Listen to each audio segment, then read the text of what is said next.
Well, good evening, everyone. Thank you for joining me. I'm Lieutenant Stephen Rogers. In a moment, I'll have Tanner come on with me, Tanner Hnidey. I'm just going to do a little bit of work over here, folks. We're going to shut something down here, which is that alert there that you got there. There we go. Okay. Well, again, thanks for joining me. I'm glad you're here tonight. Boy, I tell you, a month goes by. It seems like it's a year, but we're glad to be with you tonight. We're just going to wait a few more minutes to have people give them time to get on our social media platforms. By the way, folks, we're on Rumble, we're on YouTube, we're on Cloud Hub, we're on a number of social media platforms. And what we're finding is, as I'm speaking with you right now, we haven't gotten the alert yet that we're recording, or at least we're live on Rumble. So we're waiting for that to come in. And as soon as that comes in, bingo, we'll be all set to go. But in the meantime, again, welcome and thank you for joining us tonight. And here comes the Rumble alert. So I'm going to get Tanner on. Tanner, how we doing, buddy? Not so bad. How are you? Good. Well, I know you're out there on the farm working Yes. hard, and you actually took a break. And I tell you, I deeply appreciate it because after working a farm as hard as you guys work, I got to tell you, you probably want to conk out and get some rest. Oh, it's my pleasure. No, I said I look a little scruffy today, I know, but I tried to make myself look nice before, and it just didn't look so good at all. And so I'm sitting in the semi right now. I got my class one, which is equivalent to your CDL out of high school, just as a backup, just in case something were to happen, say lockdowns, and it was difficult to find a job. And so I did that out of university for a bit. I drove truck on a seed farm, and this one here is the family farm. But either way, I thought it was fitting to even do this podcast from inside the truck, considering how important truckers have been to our country and to the world over the last few years, particularly, of course, with the convoy. I want to talk to you about the convoy and the truckers in a minute, and also the farms. But I'm curious about something, and maybe you could answer the question. In fact, I'm even going to move this into our chat room because I would like to hear from some of the Canadian people, and the American people need to know this. Some time ago, Justin Trudeau, we all know who he is. He sent out allegedly, sent out a public advisory to the people of your country regarding public safety in America. A lot of gun violence. He was telling us how safe it is in Canada, and people in Canada who come to the United States, beware, because there's a criminal behind every light pole. Lo and behold, we start getting, and this is what's puzzling me. I just started getting these news feeds from some of the news outlets, including the Toronto Sun, by the way, in Canada. Be interesting to see if they stop coming after I reveal tonight what they're sending us. Sorry, Toronto Sun. It's your guys up there that's censoring, not us. But here's what gets me. Now, I don't know where these places are, okay? You probably do, and some of the Canadians watching probably do, but here's a couple of headlines. Folks, there comes a time when you got to put these on. So, okay, so anyway, Warmington 2023 is quickly becoming the year of the knife. A stabbing on Kingston and Gallery Road. A man was stabbed several times. Another headline, 3 East Toronto stabbings in less than 12 hours being investigated. Another headline, police identify suspect in TTC subway stabbing, was out on bail at the time. Another headline, shocking video shows subway rider repeatedly stabbed in Toronto. Another one, the scariest moment of my life, says the victim. Another Toronto subway stabbing victim. Another one, Toronto police identify woman killed in Cabbagetown stabbing. Stabbing causes chaos on Toronto subway riders as riders flee violent altercation. Now, Tanner, I could go on and on. This has all been happening since July. These are just headlines that we have from July. Now, I got to tell you, I'm the first to tell you, we have too much violence in America. Subways, shootings and stabbings, etc. But we put it all out there. But for your prime minister to warn the people of your country not to come here because of the violence here, I'll tell you, I'm one guy that would never want to step foot in Toronto after reading these headlines. So my question to you is this stuff also being censored from your citizens, or what's going on up there? Oh, sure. Well, of course, the media, the mainstream media, tries to keep things as hush-hush as possible, particularly in this instance, because the policies of progressivism, of progressive mayors, liberal mayors in particular, and a lazy government which refuses to get tough on crime is the consequence, or is the cause, excuse me, of all of these crimes that are being committed. You can go to almost any massive city right now in Canada, and if you dare to walk downtown, you'll find that it's become particularly extremely dangerous to do so. The drug usage has skyrocketed across the country. Lawlessness abounds, and in large part, that's because our government officials are too worried about, well, for example, truckers, peaceful truckers, to actually deal with honest, actual crime. And so the media has been quiet about it because their agenda, their progressive agenda, is what's caused, in large part, this inflation of lawlessness. Well, we have that same problem here, but it's beginning to turn. I don't know, since it's been censored. I could tell you, folks, this weekend was a catastrophe in Philadelphia, Pennsylvania. Gangs actually went into high-end stores and malls, assaulted people, took complete control of a city block. They had to call not only the police, but reinforcements for the police in. It got that bad. Seattle, Washington, Washington, D.C. Now, I'm talking about crimes without guns at this point. And the fact of the matter is, and I said this on the news standard this week, there's a common denominator here. In Seattle, Washington, D.C., New York City, Philadelphia, Pennsylvania, Austin, Texas, the common denominator, all these violent crimes are being committed in what we call blue states, states controlled by the Democrat, Liberal, Communist Party, all of them. Now, a lot of these criminals are going into the neighborhoods where the Democrats live. And I remember saying this about 6-7 months ago, and believe me, I don't wish anybody to become a victim of any criminal thug. But I said that once the criminals went into the neighborhoods of the lawmakers, of the judges, of the prosecutors, of the people who are letting them free, well, things are going to change. That's exactly what's happening. They're going into the neighborhoods of these people who let them back out on the streets, because the little guy, the middle American guy, the people who are economically distressed in neighborhoods, they've been the victims all along as a result of these corrupt individuals in government. Well, now the criminals are turning on them. And so now, guess what? We need the police. We're going to put more money now into police departments. We're going to be able to put people behind bars now, on and on and on. So that's what's happening here. And the tide is turning. With regard to the illegal immigrants, well, the same thing has happened. They're camping out now on the front lawns of some of these very wealthy people. And now they want the military to come in and to deal with it. So they get what they deserve. I have no sympathy for liberals, for communists, for politicians who have brought all this upon all of us. But the fact of the matter is, we're all victimized. And where do you see this going in Canada? And that's a good question. Unless new officials are elected, and unless, like it is in America, they drastically change their objectives, then this is only going to get worse. Again, what's happening right now is criminals are being given a signal.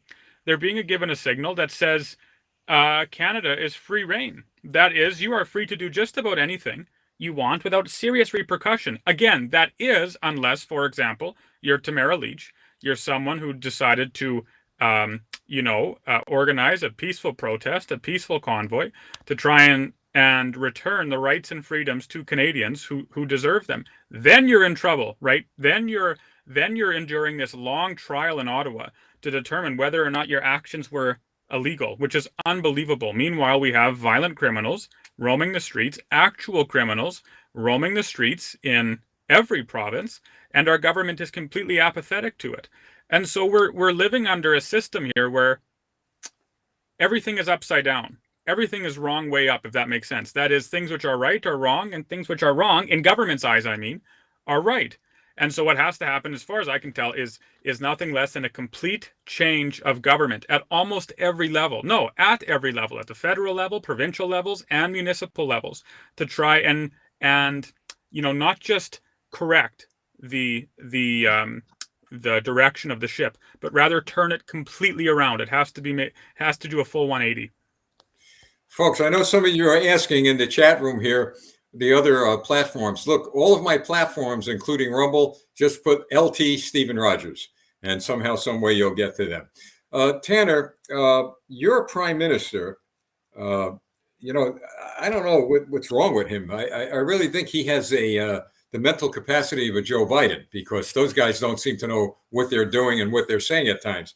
And please, I really mean this. Correct me if I'm wrong. I thought that, or I remember, again, if I'm wrong, tell me, that your Prime Minister Trudeau referred to the truckers, the convoy truckers in Canada, as Nazis? Right. Yes, or associated them with that German regime from the 30s and 40s. Yes, he said there were sympathizers among those protesters.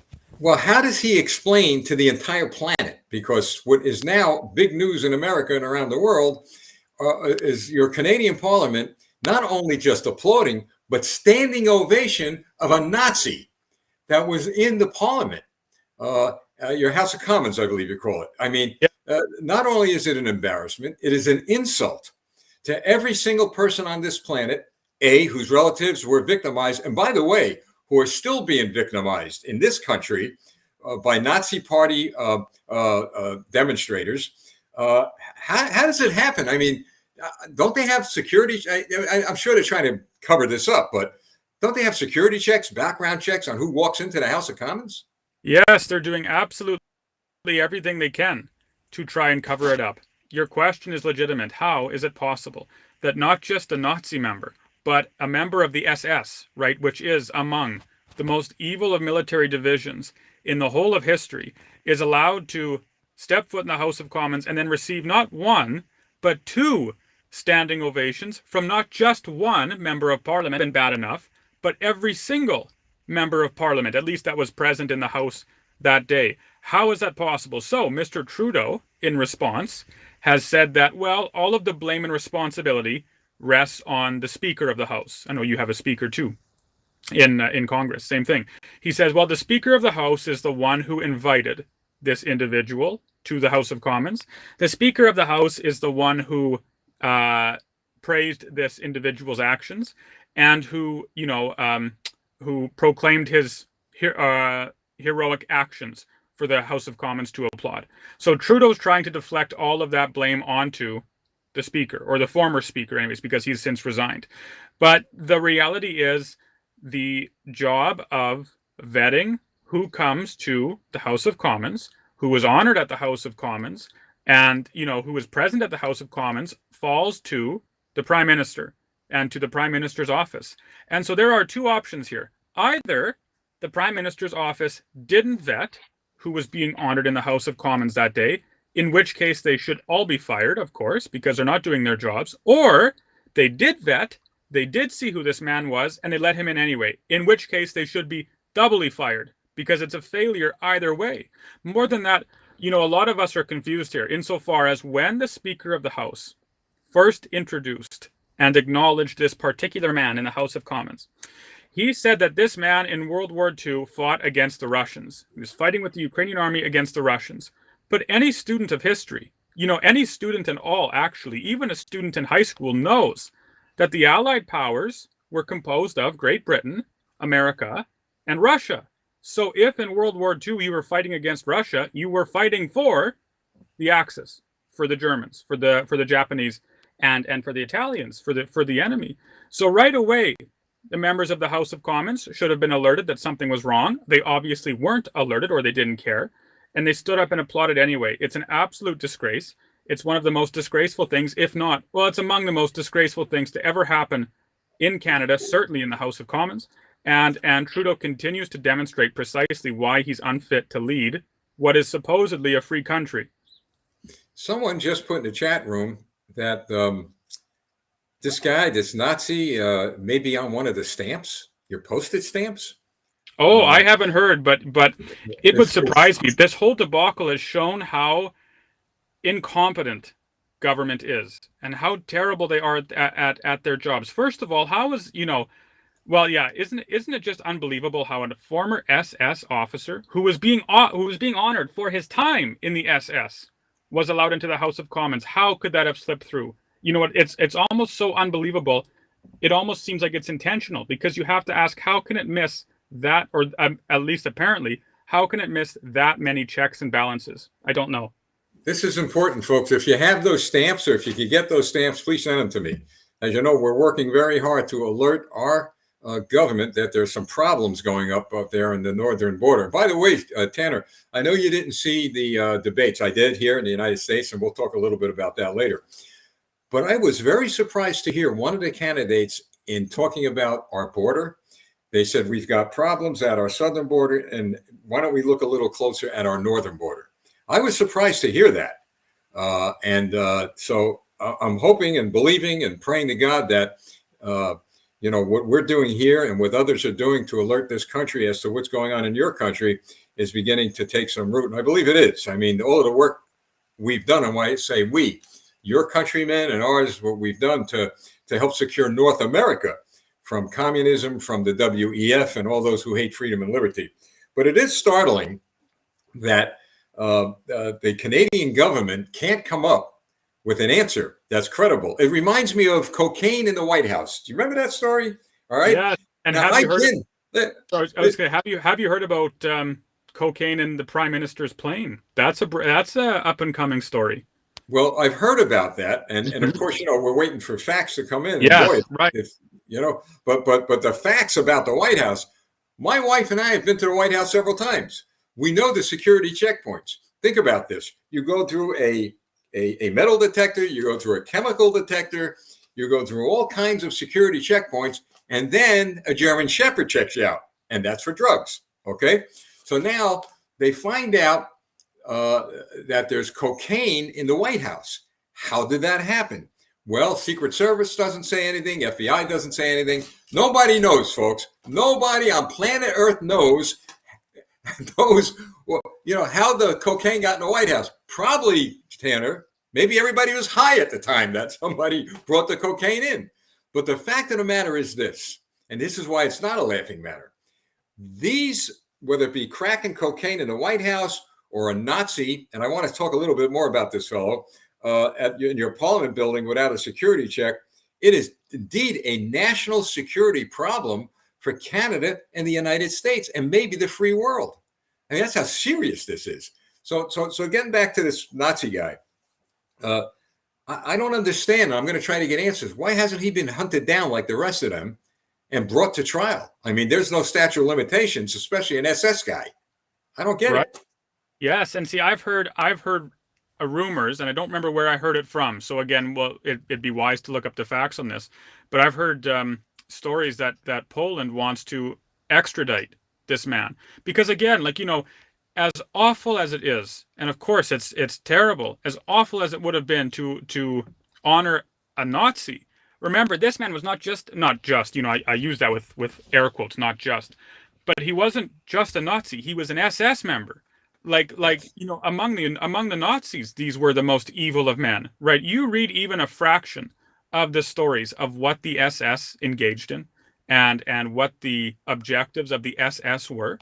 And it, of course, it's unfathomable, right? The human mind can't quite comprehend the depths of the evil that the SS engaged in. So again, your question is legitimate, right? Again, what's been so clear throughout this entire debacle and continues to grow clearer every day is the complete foolishness, the complete incompetence of government. We hear every day, I know you hear it down there, we hear it up here as well, of course, with our liberal government. Without government, they say, our lives would basically be over. We'd be living in an absolute dystopian. Now, of course, we need government. I'm not saying we don't. What I am saying is that when you look at the way big government does its job, or doesn't do its job, to be more accurate, you realize just how they inflate themselves so much larger than what they actually are. They're not good at their jobs, right? Again, either no one checked for this man in the House of Commons, or they did check and they didn't care. It's completely incompetent. It's a complete disgrace. And now it reflects poorly on all Canadians. Justin Trudeau offered an apology. And again, I would use air quotes because it wasn't much of an apology. If he was being honest about his apology, then he would take active measures to make sure something like this never happened again, beginning with Trudeau's resignation. But he won't do that. He didn't do that. And instead of saying sorry to the world and Canadians, Justin Trudeau apologized on behalf of Canadians. But that's not right. Of course, I didn't stand up to applaud this man. My fellow neighbors didn't stand up to applaud this man. It was the House of Commons. And so it should be the House of Commons offering apology, one, to Canadians, and two, to the rest of the world, of course, particularly the Jews. And then the government had to take, or should have taken, credible steps to make sure something like this absolute disgrace, never happens again. But they haven't, right? All that Trudeau did was offer a very weak acknowledgement of what happened, and then tried to continue on question period. And that was it. Arnold Sherman, our vice president here, Campaign for America, just sent me a note that it was Nikki Haley that mentioned the northern border. So Justin Trudeau identifies freedom-loving, hardworking truckers in your country, probably feels the same way about truckers in our country, as Nazis. Yeah. And then he allows the worst of the worst, SS Nazi, into the House of Commons and gives him a standing ovation. Yeah. I got to tell you, it's just absolutely, I'll tell you, it's tragic. Absolutely slap in the face to everyone on this planet who's been victimized. Now, getting back to Poland, your prime minister's got India really angry at them. Yes, he does. Really angry. Yes, I mean, that is a nuclear state, India. We need them. The United States is also angry at Trudeau for causing a problem with India. In fact, your prime minister, I think he's blaming us. I think he's saying, well, there was intelligence from the United States. Now, even if there was, you don't tell the world, all right, that you got the intelligence from the United States, all right? But you go to the United States and say, hey, guys, thanks for the info and we'll deal with it. Yeah. So Trudeau points the finger at us. Now, he's got us mad at him. He's got India mad at him. But the question now is Poland. What is Poland going to do if Trudeau doesn't extradite this guy? I don't know. It's a good question. You've hit the nail on the head, right? The foreign diplomatic prowess of Justin Trudeau is non-existent, or it is existent, and this is what's been planned. I know this sounds, quote unquote like a conspiracy theory, but when you look at everything Justin Trudeau is doing, right? When you look at the way he is handling all of these situations, just brazenly saying India's killed a man without credible, at least at the way he's talking, without actual credible, provable, verifiable evidence to back up his claims, saying that brazenly in Parliament, apparently, blaming perhaps the Americans for giving him intelligence, et cetera, the way he's handled his actual trip to India and across the world makes you wonder, is this just a bumbling mistake or a string of mistakes, or is the man doing it on purpose for some ulterior motive? Because it's so, it looks so foolish. It looks so contrary to rationality that perhaps one of the explanations is there is some ulterior motive. There is some ulterior purpose, whatever it might be. Because again, you're exactly right. Trudeau is causing a problem, not only for Canada, not only for Canadians, but for our allies. Can you imagine being a foreign leader? Suppose you were the president of the United States. Take this Nazi debacle. And suppose you were the president of the United States, and you have just witnessed the entire House of Commons, right, equivalent to your entire Congress, stand up and applaud an actual SS member. How would it be possible that you could, for one moment, take our government seriously with foreign relations, with trading, with measures of, or regarding to, NATO or allies, etc.? How? When the government's incompetence, our government's incompetence, has been so clearly displayed. I would find it totally impossible. If I were a foreign leader, I would say, how can I trust you, Justin Trudeau? How can I trust your government to do anything rational at all when such, again, a disgrace just happened in your government? And of course, this isn't the first scandal. Right, there have been numerous scandals, but this one is particularly damaging. But Tanner, if that happened here, which would never happen, believe me, there would be tens of thousands of people, I believe, in this country marching. I mean, yes. And so my question is, the people of Canada, at least the Jewish population, at the least, should be raising hell over this. I mean, we've heard nothing at all. Maybe it is happening. Maybe we're not hearing it, but other than some organizations. Jewish organizations, I believe every Christian pastor, every Jewish person, every freedom-loving person should rise up and tell that government, you better turn this guy over to the polls. I mean, and on top of that, no one in your government, as far as we see, and I could be wrong, so please correct me, seems to be raising their voice. I mean, really loud and clear over what's happened. At least in this mess we have here in America, we've got the Republicans standing up, although they're fighting with each other now. But the fact of the matter is, they're standing up and they are fighting vigorously against the Democrat Communist Party here. So my question is, what about the people in Canada? Yeah. Oh, it's an excellent question again. I agree with you, particularly about the pastors. Pastors should be so loud about what's happening in our country, about this latest scandal. But at present, particularly the church in Canada, and I think it's important that your American listeners understand this. The church in Canada at the present time is so weak. It's unbelievably weak. It's a fulfillment of the prophecy of Paul that the church will be apostate as the return of Jesus Christ comes nearer and nearer. The church is unbelievably weak here. They had an opportunity once again to stand up during the lockdowns. They didn't. They fell totally in line with government. And the prevailing sentiment of the churches in Canada today is, well, we'll just preach an easy gospel, one that isn't too offensive and one that doesn't involve ourselves in government. And it's complete nonsense. It's utter nonsense. Now, Canada itself actually last week just had a massive protest, believe it or not. I don't know if the Americans have heard this. We had a protest called the Million Person March. And so the protest itself had to do with the indoctrination and sexualization of children in school, in public school, in government school. And so the march itself was set up and was conducted to demonstrate our grievous displeasure with what's happening in class. And so that was a smashing success.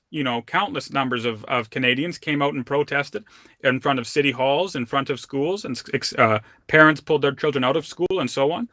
And so I think after that protest, even though it was peaceful, of course, there was high tension and stuff. I almost wonder if right now people aren't perhaps a touch fatigued with protesting. Now that's not to say people aren't outraged with what's just happened in the parliament. They are. It's loud and clear. It's, they are drowning out the voice of the prime minister. No one is accepting his apology because it's not an apology.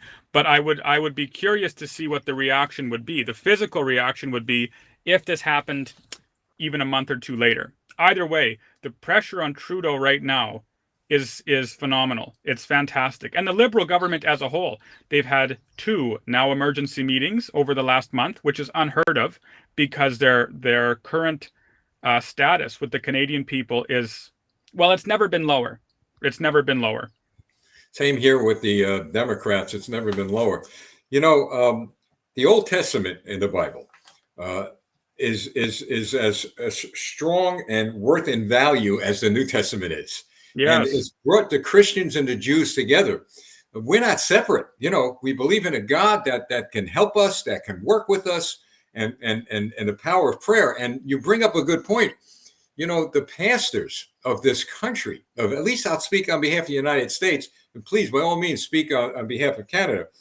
They need to stand up. And I've told pastors here, by the way, who run for office, okay, all right, don't leave your first love, though. Don't leave the soul-winning gospel. Don't get entangled in the politics. I didn't say don't get, in other words, become an influencer, but don't get entangled in the corruption and the political dirt and mud. And they did that in 1776. They did it during the Civil War. They did it all through American history. But what's happened, and I believe you just hit your nail on the head to hear something here, and I won't belabor the point because we got a lot to talk about. But you know what, Tanner, you and I and all of us listening, we may be living at the beginning of the end times. We're seeing a famine across our countries, not of food of water, right, but of the word of God. And instead of these pastors standing up and feeding the flock, if you will, quote unquote, the soul food, which I mean the food that goes into the spirit and soul, they're just putting their tail between their legs and saying, you know what, it is what it is.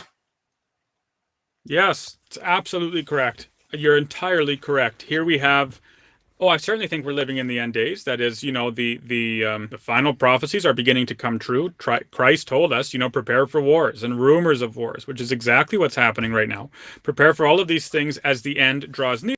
And then, of course, Paul says, right, when it becomes very close, you will see this great falling away of the church. You'll see lukewarm Christians who will preach nothing but the fruits of the Spirit, the love, joy, peace, patience, right, kindness, etc.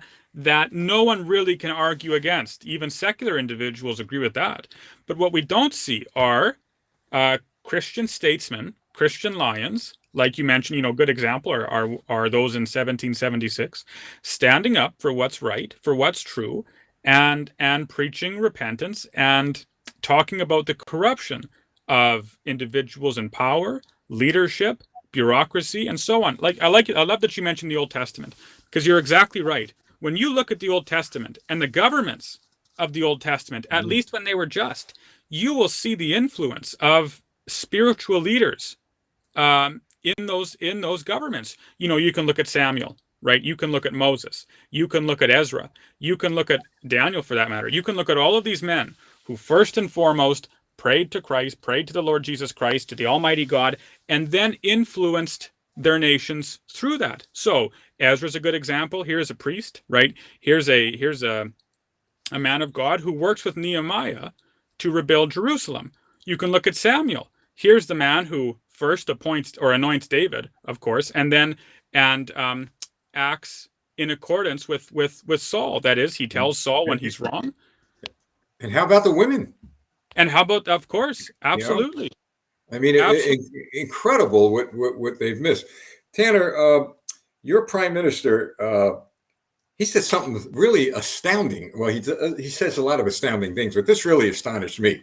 So the guy, Justin Trudeau, and like I say, I like to add, I know some of his operatives and some of your parliament stooges are watching, as well as the congressional representatives in this country who are liberals watch. They like to watch us all.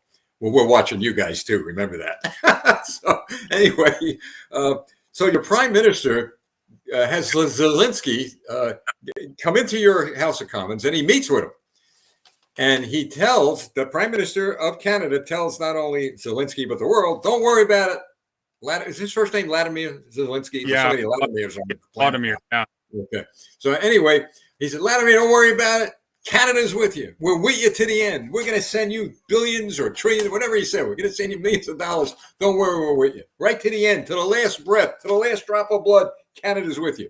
Except what Trudeau didn't say to him, as long as the United States is in it. Because we're not going to be in it much longer, believe me. There's a great divide in this country. I think about 70% of the people close to that are done. No more money. They want to cut it off. There are resolutions in Congress to cut the money off because it's an endless war. Like I talked so long and so hard about Vietnam Chapter 2. So now you got the Canadian Prime Minister pretty much committing the country's blood, sweat, and tears to a war, an expanded war with Russia in Ukraine. Now, we know in America that it is a proxy war between America and Russia in Ukraine. We know that. But the danger of what I see unfolding, and not only myself, but other people who are prior military veterans see that our weapons that are going to Ukraine are now being used inside Russia.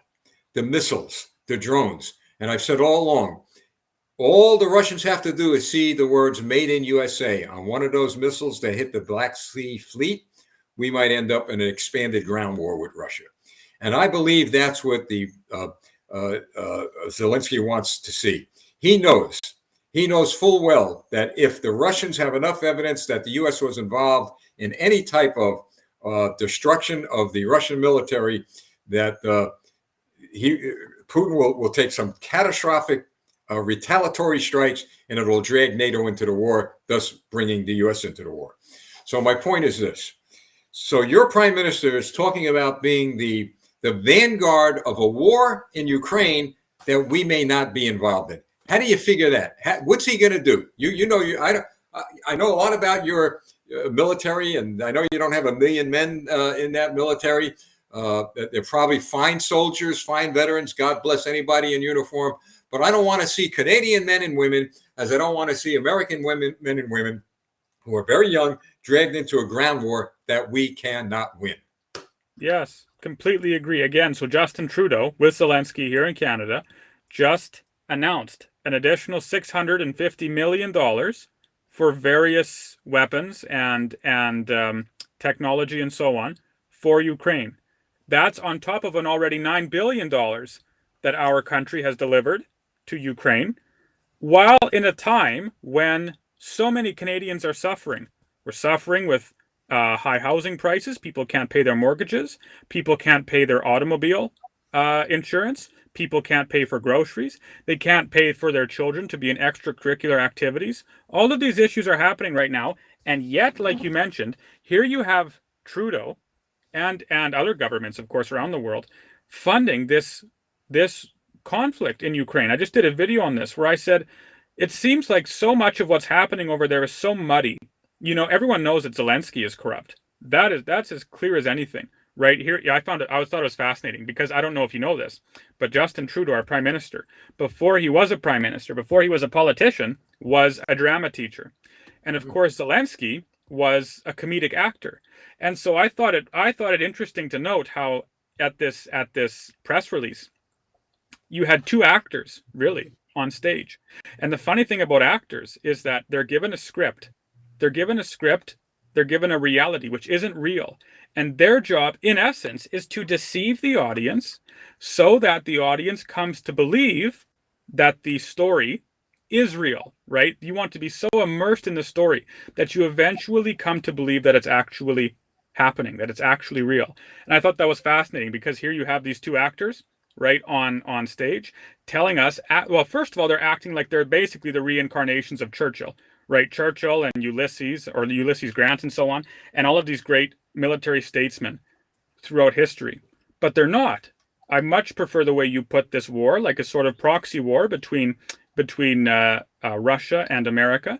And again, the foreign diplomacy, the foreign strategy of Justin Trudeau is either so foolish, it's practically miraculous it even exists, or there's some ulterior purpose and motive in this. You know, even his apology, even Justin Trudeau's apology to the world for this debacle that happened in the House of Commons with the SS officer, he says, you know, kind of says sorry, and then he immediately goes to Russia and says, we're so concerned about Russian misinformation, Russian disinformation, Russian propaganda. And I'm not taking sides here in this war. I'm just saying that debacle in government had nothing to do with Russia. But it's so abundantly clear that our leaders love that war because it gives them a scapegoat to blame anything and everything on. So they say global inflation, Russia, right? They say Canadians are dissatisfied, Russia. This thing in government, probably Russia's fault. It's complete nonsense. It's just it's a scapegoat by which our government, and perhaps yours too, can shift blame and responsibility for the problems in our countries away from themselves and onto, in this case, Putin. You know, you're absolutely correct. We get media. You see, I think for the first time ever, no U.S. reporters are allowed to be embedded in the war zones, all right, down in Ukraine and Russia. But now I realize why. Because every news report we get is the decimation and destruction and complete annihilation of the Russian military. Whether it be a brigade, a squadron, Russians are getting wiped out. This war should have ended because there'd be no Russian troops left by the time all this is being said and done. Yet we don't get much about the Ukrainian military defeats. Other than now, what we're beginning to see is that the offensive, the counteroffensive of the Ukrainians doesn't seem to be working. But when we talk about propaganda, you know, it's a shame. I thought I would never have to say this regarding my own government, but because the Democrat and liberals have taken over, we too are sending out propaganda, fake news, fake narratives. To do what? To deceive the American people. And that's why I thank God that we've got Republican leaders in this country. We've got Republicans across the states now that are taking these governorships, and we're going to put an end to this. And by the way, I don't know if you know this, but Zelensky had a meeting with the Speaker of our House, Kevin McCarthy, and asked him to address Congress. And McCarthy said, not going to happen. Go to Canada. And he went. Yeah. And they welcomed him. I guess we figured the Canadian government would do the same thing, saying, look, not now. This is not the time. Yes. And, you know, it's also worth noting. It's worth noting that it's not just the liberals here who are supporting Zelensky in Canada. It's the entire government. It's conservatives and liberals. You know, our conservative government or party, excuse me, is so much weaker than anything they might claim to be. That is, you know, a lot of them talk large, A lot of them like to say, we're conservative. But when you look at their voting records, when you look at the way they speak in the House of Commons, you find that there's hardly a divide between them and the Liberals, would be equivalent of Republicans and Democrats at all. They're far closer than certainly what they should be. And so I think it's incumbent on all of us, again, to put pressure, lots of pressure on every elected leader to try and, well, in this case, just keep Canada focused on Canada. It's not our job to police what's happening in the Eastern Bloc. That isn't Canada's purpose. Well, not at all. It's actually not our purpose at all. The purpose of a government in a country is to serve its citizens first. Justin Trudeau's, he's a funny one because he represents, it seems, everyone in the world except for those who apparently elected him. That is, Justin Trudeau's focused. He cares more about Ukraine than he does about his people in Canada. It's unbelievable. It's a complete slap in the face to the Canadian citizen, and it's getting worse and worse and worse. I find it interesting by you telling me this regarding your prime minister. It sounds like a story about Joe Biden. These guys, I wonder if they talk to each other on the phone at night. Sure. Yeah. Honestly. Figure, you know what? Honestly. Yeah. I mean, I'm not kidding, folks. I mean, the parallel is just incredible. One of the people in the chat room just asked me to give an update on the SOS campaign and the Project Maple Leaf. Well, I'm pleased to say, and I reported last month, it is now in the hands of the United States Foreign Relations Committee. 3 congressional representatives that belong to that committee have all the information that we put together. They have a summary letter, which, by the way, folks, we have posted. Let me see if I could get to where you could get there. All right. If you go to this, all right, that's our blog, okay? You go there, you look for letter sent to U.S. Congress. I think it was September 23rd. You look at that. That's the summary we sent to our congressional representatives. They have it. It's in their hands. We're not going to forget it. We're going to give them time to look things over, to respond, and within the reasonable amount of time. If they don't, well, we're going to take some more action. And that's when, Tanner, we do what every politician hates being seen done. We go to the press. And the good thing about it is there's an election coming up. You see, timing is wonderful because if you're not facing an election, you can care less what the people say. But now that we have an election, congressional election coming up in November of 24, okay, the politicians will be knocking your door down to do anything they could for you. So timing is perfect. So be patient, folks. A lot of work went into that, and but the letter's there. Let it speak for itself.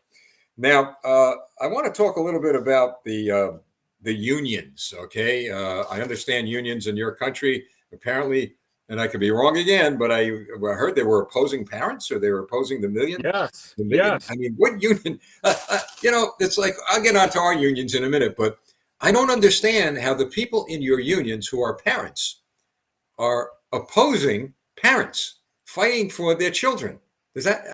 Please help me out with this. Yes, and you'd honestly wonder if those individuals in the unions are parents, to be entirely honest. Because so the story is, with this 1 million person march, you had an increasing number of Canadians concerned, and are still concerned, about the state of our classrooms in the country. That is, our public schools are indoctrinating children.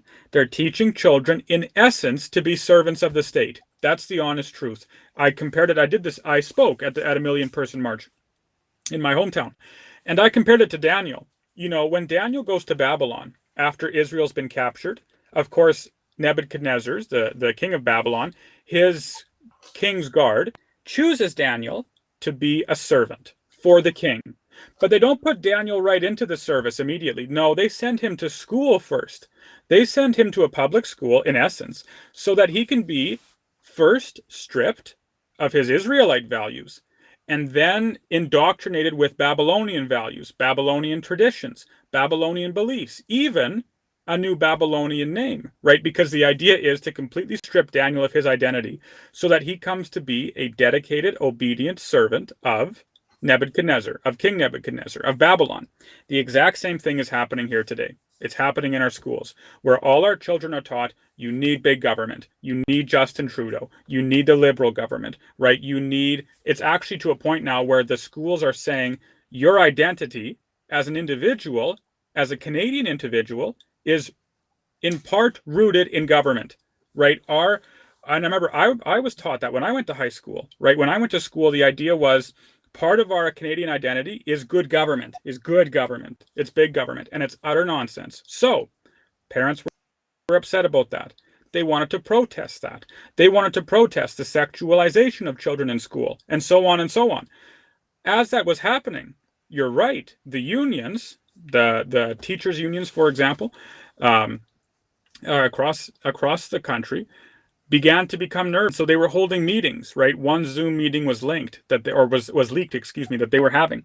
And they began to talk about the dangers of the radical right and the dangers of the far right and the desperate danger of parents wanting to be involved in what their children are learning, right? They spoke as if the parents who were involved in these protests were terrorists. It was it was disgraceful. It was totally nonsensical, right? At the meantime, you can tell by the way they're speaking, by what these union representatives are talking about, that their worldview is completely insane, totally radical. And so what I found, and actually what I found at the protest too, was the vast majority of people at the protest. At my particular one, there were 700 people, right? All of them were in favor of what we were protesting. There were 10 at most counter protesters. Just as how the unions are, the actual bureaucracy, even though it's large, is small compared to the number of parents and the number of individuals who care about what children are learning in school. They're small, right? Their group is small when you compare to the majority. But that small group is loud. That small group is vocal, and they're very organized. And so as I was speaking, for example, here to these 700 people, you heard these counter-protesters grab a bullhorn. They grabbed a microphone, and they began to shout and screech and scream, and they were causing a ruckus. Now, people ignored them, but even still, it was an excellent demonstration of the way the radical left works, which is they take small organized groups, they make a lot of noise, they lobby government, they do it well, and so they get their policies passed, right? But people are sick of this. When that video of the union, of the members of the union complaining about parents dropped, when it was leaked, people were outraged, and rightfully so. So I'm so encouraged to know that the pendulum is swinging. It's turning, right? The ship is moving. It's just you have to keep pressing. It is. Here now, as you've heard, the auto workers in the United States are on strike, and it's beginning to go across the country. But here's the hypocrisy of that. Here's the hypocrisy of police unions, leading people to believe that they're really looking out for their rank and file. And here it is. So I'll begin with the auto workers. They want better pay, better wages, better working conditions, fine. But they're really upset over the electric vehicles that are going to be built in China, and they're going to lose their jobs. But the auto workers that are complaining about this are the ones who endorse the very people who are taking their benefits, taking their wages, taking their pay, crippling their home economics, all right, and giving the jobs to China. So I tell these auto workers, well, what you need to do is to clean your own swamp first, get rid of your union leaders, because they're the ones in bed with these politicians. You wouldn't have the problem. All right, if you didn't endorse and elect the people like Joe Biden to office that are killing you. Same thing with police unions. Now, I was a former president of a police union here in New Jersey. All right, I did what Reagan did. I smartened up and I said, there's something wrong here with some of these other union leaders who are endorsing the people who are defunding the police. But I learned something, Tanner, and maybe you just touched upon it. Today, now, when I go meet, I'm going to meet a police union in a few weeks, but when I go meet police officers, for example, or auto workers or people in unions, those rank and file will take me to the side and said, look, we don't care what the leaders say. We're not voting for Biden. We're not voting Democrat. It may look great on paper, but I got kids too. You see, that's what they tell me. Or in all the cases with cops, listen, I got to go out on the street. And even if the union leaders in the New Jersey unions or any union around the country endorsing a Democrat, they don't know what I'm doing in that voting booth.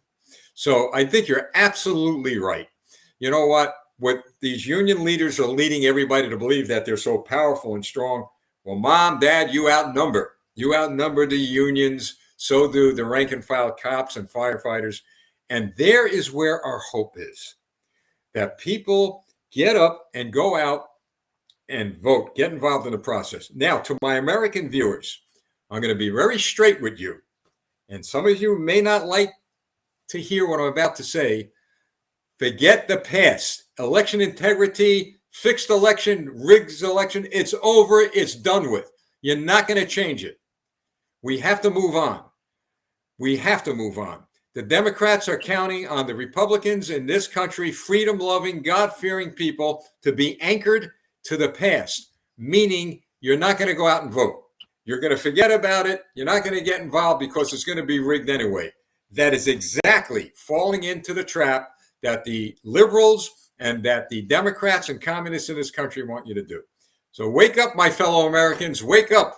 We, the people, have the power. We are now progressing in the courts. You all see it. Court after court after court is ruling in favor of the people. Now is not the time to fall into that trap. Well, is it worth it? And Tanner, I believe in Canada, the same message has to go to the Canadian people, in Australia, and all around the world. You don't give up. You fight, you fight, you fight within the framework of the law. But when you talk about the past, you've already surrendered.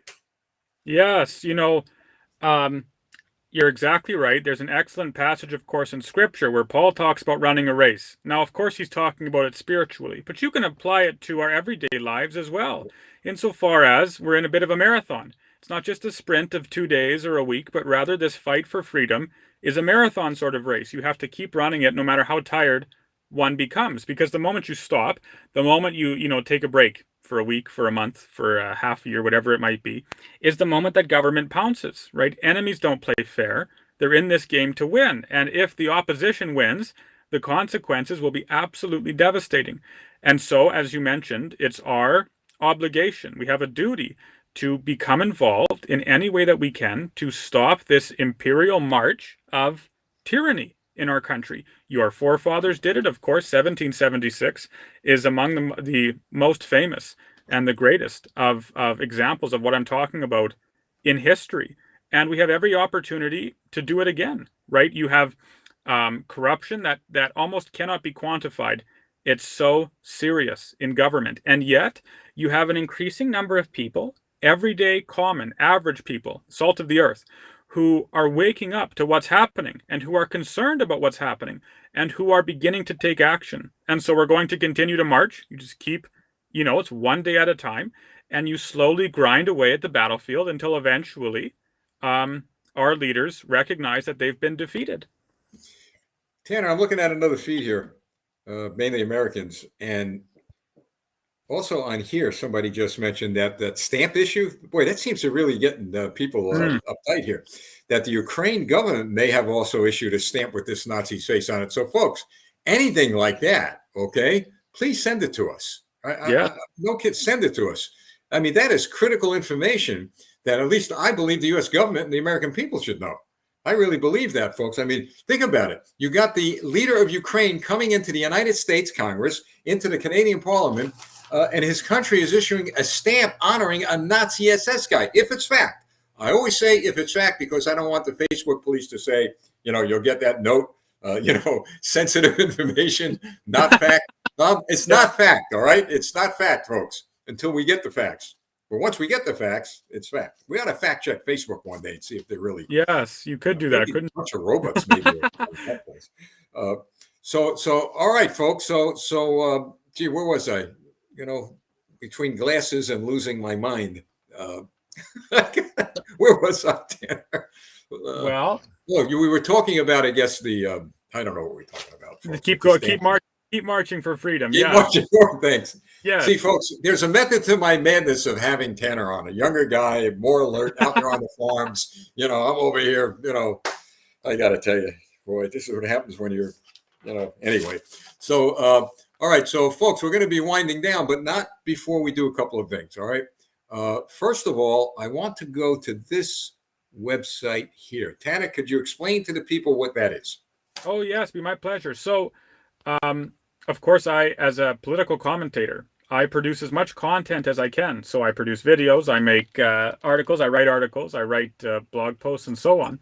But of course, to do so costs money because of, opportunity costs. When I'm doing those things, as happy as I am to do them and as blessed as I am to be able to do them, it means I'm not able to do other forms of work. And so if anyone in your audience would feel called, or if they feel, if they'd like to support me to allow me to continue to be able to do so.